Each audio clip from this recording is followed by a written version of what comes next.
Solve Dumsor now. That's the call from the Trades Union Congress to the government as the country grapples with erratic power supply, with many businesses coming to a standstill and others struggling to survive. The situation has become dire, with the ECG not yielding to calls for a load shedding timetable. Speaking on May Day, Secretary General of the TUC, Dr. Yalban, emphasized the urgency of resolving the power crisis. Mr. President, it is regrettable that the people of Ghana have to experience Dumsor again after all what we went through in the past. Please, do something about Dumsor now.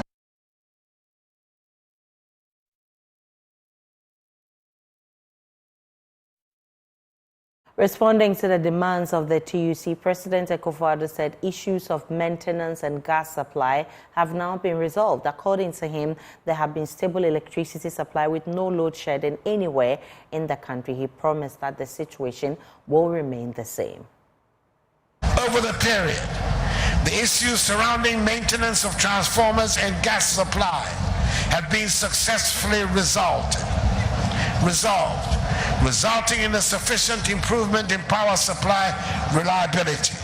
Indeed, over the past few days, we have witnessed stable electricity supply across the country, with no load shedding reported anywhere yesterday. For the past 7 years, we have worked tirelessly to keep the lights on, and I am confident that the unfortunate era of Dumsor will not return. Well, the Institute for Energy Security is challenging the president on this. It says the power situation has not been resolved as suggested by the president. I've been joined by the executive director of the Institute of Energy Security, Nana Moethi VII. I'm grateful for your time. Nana, the president says Dumsor is over. You say it's not? Thanks for having me, Aisha, this morning. Good morning to your viewers. Yes, we know that the power supply has, reliability has improved. However, we still have a deficit of more than 200 megawatts to meet our peak demand. We did check from the ground, and we found a disconnect between the president's remarks and the reality on the ground. And it does appear that the president's statement was made to just reassure the public and to address concerns raised by the leadership of labor union, but it does not accurately reflect the ongoing challenges in the power sector. So does it, from what you know, does it look like we'll be out of the hoods anytime soon? It is possible. It is possible to the extent that we've seen an improvement in generation, and that the deficit that existed some 4 months, 3 months, a month ago has reduced, and that we are able to produce beyond 3,500 megawatts. And we are still able to produce, to export part of this power to our neighbors, roughly about 110 megawatts, as compared to the 250 we were doing before the problem started. It is possible because we have some fuel supply available now, but then we can't speak for government. How sustainable the supply will be is another thing to be discussed.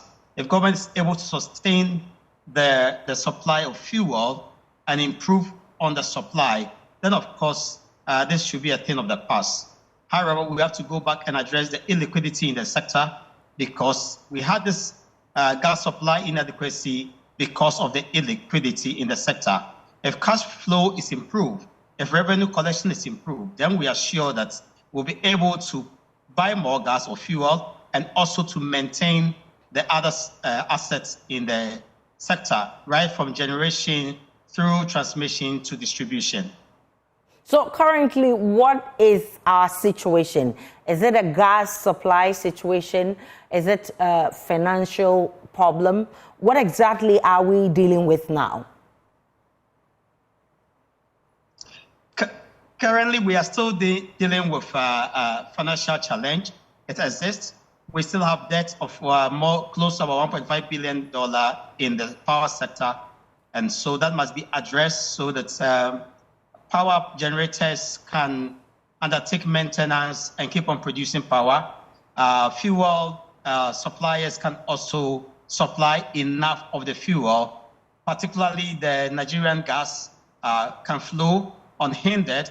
Then, of course, the transmitter of the gas can also transmit the gas. If we're able to get enough of money, then GridCo, the transmitter, can maintain and upgrade its system. ECG, the major distributor, can also maintain and upgrade its system to meet that level of power supply reliability we are all looking up to. And so it goes beyond generation. All the other facets within the value chain must be resourced so that it's reinforced to withstand any other shock and produce and transmit and distribute more of the power. Especially with this announcement from the president, what are your expectations in the next few days going forward? The expectation is that gas flow and liquid fuel flow will be improved, that all the plants available will also come on stream, because we don't have any problem with install capacity here. All that we pray is that gas should flow, and also God must be gracious to us to give us more of the rain to support the hydro that I mentioned, Buikon and Akosombo, to produce more of that. If government is able, like I said earlier, to raise more revenue at the tail end of the value chain through the ECG and fairly distribute to all the utilities their own contribution to power generation, then of course they can maintain their system and assets and produce more of that. But it does lie with government to ensure that all these things are done well. We cannot speak for government. Government must reassure us that it's going to work hard to ensure that there's liquidity in the sector to address the challenges left.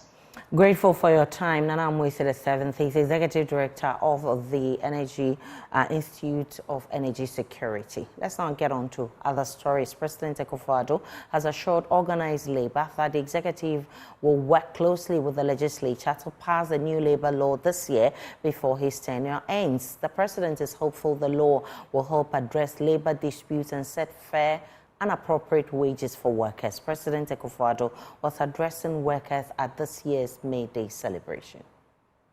The upward adjustment of the base pay by 23% in the first half of the year and by 25% in the second half of the year is a demonstration of government's commitment to improving and protecting public sector incomes. This is being done to signal the importance government places on the welfare of workers. Chairperson, Secretary General, though today marks my final day, my final May Day address to organize labor as President of the Republic, having served by January the 7th, 2025, the constitutionally permitted allotment of 2 terms of 4 years each. I want to assure you that this, however, will not be my last encounter with organized labor.